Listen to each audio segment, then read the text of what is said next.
पण मग नंतर मग तू त्या डॉक्टर डॉनमध्ये वेगळी भूमिका केली, जरा हटके का? तर ते हे टाईपकास्ट झाला म्हणून का? नाही, काहीतरी असं वेगळं करायचं म्हणून? नाही, टाईपकास्ट हा प्रकार मला लक्षातच येत नाही. कारण मी आत्ता जिथे मी देवाची भूमिका केलेली आहे तिथेच मी आता साऊथला जो मूवी केला त्याच्यामध्ये ॲब्सोल्युटली कोल्ड ब्लडेड किंवा अशा ह्याने मी तो हे रंगवलेला आहे, विलन रंगवलेला आहे. ऑफकोर्स साऊथला विलनसुद्धा हिरोच असतो त्यांचा. सो त्यामुळे काय म्हणतात त्याला आपण, टाईपकास्ट किंवा एखाद्या साच्यामध्ये राहणं असं नाही. डॉक्टर डॉन एक वेगळाच कन्सेप्ट होता, मस्त कन्सेप्ट होता तो.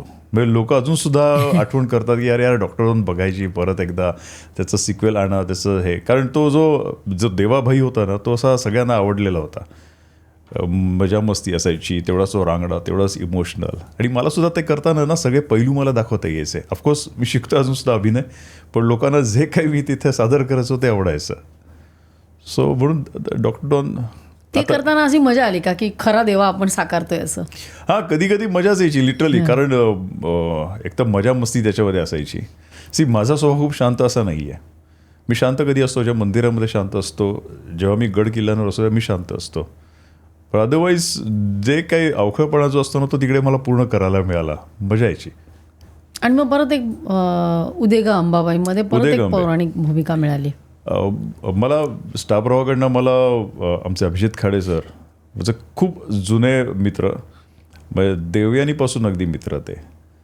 सो ते मला म्हणाले अरे आपण अशी एक सिरियल करतो आहे, आपल्याला आईची 3.5 शक्तिपीठं आपल्याला लोकांसमोर सादर करायची आहेत, तर महादेव तू करशील का? म्हटलं महादेव मला करायला खरंच आवडेल. कारण परत मी स्टार प्रवाहावर करणं, कारण देवयानी मालिका आणि महादेव म्हणजे माझ्या मनात ह्या ज्या 2 गोष्टी, म्हणजे मी स्टार प्रवाहावर केलेलं आहे किंवा झीवर केलेलं आहे, त्याची सांगड कदाचित मला ते वाटलं.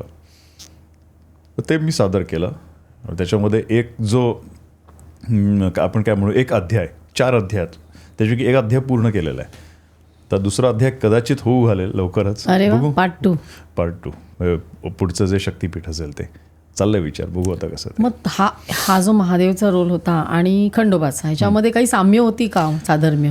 होय ना, महादेव म्हणजे श्रीखंडेर आहे ना आमच्या. म्हणजे बाणाई जी आहे आपली, तर बाणाईच्या मुखी नेहमी एक वाक्य असायचं, महादेव म्हणजे श्रीखंडेर आहे, श्रीखंडेर आहे म्हणजेच महादेव. सो त्यामुळे त्यांचं वेगळं काहीच वाटलं नाही रोल करताना? जमदग्नी हे महादेवांचा अवतार, ते करताना थोडं वेगळं होतंच. म्हणजे थोडं नाही, बरंच वेगळं होतं. तुला काय आतून जाणवलं का वेगळं? हा, कारण मी एक मला कोट करावं असं वाटतं. मला एकदा एका प्रोजेक्टसाठी मला कॉल आला होता की देवा तुम्ही छत्रपती शिवाजीराजे कराल का? तुम्ही त्याला म्हटलं की मी माझे छत्रपती शिवाजीराजे, आम्ही त्याला राजं बोलतो, मी राजं नाही साकारू शकत कारण राजं खूप बॅलन्स आहेत. पण मी आमचं धाकलं धनी साकारू शकतो, शंभूराजे, छत्रपती संभाजीराजे, कारण ते ॲग्रेसिव्ह आहेत. मी ॲग्रेसिव्ह आहे. माझं रूप आहे ना ते सौम्य नाही, माझं रूप ते रौद्र आहे. जमदग्नीचा अवतार म्हणजे जमदग्नी रौद्र आहे. त्यामुळे ते एवढं त्याच्यामध्ये परफेक्ट बसलं गेलं ना की त्यांचं. आणि प्रत्येक वेळी जोरातच अभिनय करायचा किंवा आदळपट करायचं असं नाही. जमदग्नी त्यांच्या डोळ्याबद्दल सुद्धा तेवढेच लोकांना आवडले की त्यांना तो क्रोध येतोय, फक्त ते कंट्रोल करतायत. सो त्यामुळे भले ते महादेवांचं रूप असलं तरी सुद्धा पैलू मात्र वेगळा होता. पण मग हे जे आतून जे वाटतं, म्हणजे जो स्वभाव आहे की आपलं एक नेचर म्हणतो, ते तशा प्रकारचा रोल साकारणं सोपं आहे का कठीण आहे? असं नाही सांगता येणार. कारण कधी कधी काय होतं, फॉर एक्झाम्पल मी आता रॉबिनहूड केला. रॉबिनहूडमध्ये तेलुगू मूवी, त्याच्यामध्ये विलन होता. माझ्या मनात कधीच यायचं नाही की मी मारणं किंवा असं काय. किंवा देवकीनंदन वासुदेव ह्याच्यामध्ये सुद्धा बेस्ट स्टंटमॅन वगैरे जसे होते ना की त्याच्यात असं की तो सगळ्यांना मारतोय अशा ह्याच्यामध्ये. पण शॉट कट झालं की पहिले माझा हात त्यांना धरायला जायचा की अरे यार योग्य ना, कारण मनामध्ये त्या लोकांविषयी प्रेमच आहे. पण ते साकारताना एक वेगळं, त्यामुळे अभिनय एक वेगळा असतो आणि तुम्ही स्वतः जे असता ते वेगळे असता. पण बऱ्याच वेळा रॉबिनहूडच्या वेळी तर मला माझा जो डिरेक्टर होता व्यंकी कुडुंबला, तर तो बोलायचा देवा sir your eyes is looking very divine, I want furious एवढं सुद्धा असायचं. सो किती प्रयत्न केला ना आपण तरी आपण तुमच्या आतमध्ये जे आहे ना ते थोडं तरी दिसतच असतं त्या तिकडे. फक्त मग तेच की अभिनय शिकायला लागतो त्यासाठी, जे मी आता शिकतोय. किंवा मी फ्युरस आहे, तो फ्युरसच कसा दिसेन तो प्रयत्न चालू आहे. आणि मग फिल्म सुरू केल्या. फिल्म्स पहिली कुठली?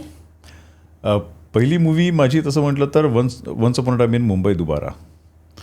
ॲक्च्युली 9 ऑक्टोबर ही जी तारीख आहे ना, ह्या तारखेला त्याच दिवशी एकाच दिवशी माझं मूवीमध्ये मराठी मूवी आणि हिंदी मूवीचं तर हे आहे, पहिला दिवस आहे. बर. एक मूवी होती, ती फार रिलीज अशी झाली नाही, म्हणजे फार लोकांपर्यंत पोचली नाही, साधी मूवी होती. पण कुठलाही प्रोजेक्ट असला तरी तो प्रोजेक्ट आपल्याला इथे असतो आणि तो आपल्यासाठी मोठाच असतो.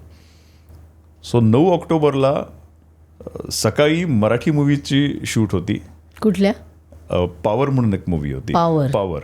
सगळे पॉवरचेच मिळतात विचार. आणि ते झाल्यानंतर ते आय थिंक मी अंधेरीला शूट केलं. ती साधारण सकाळी 7 ते संध्याकाळी 7 अशी शिफ्ट होती आणि संध्याकाळी 7 ते दुसऱ्या दिवशी सकाळी 7 नाईट शूट होती. ती once upon a time in Mumbai Dobaara त्याची. म्हणजे मी एकाच दिवशी मराठी मूवीला सुरुवात केली आणि हिंदी मूवीला सुरुवात केली.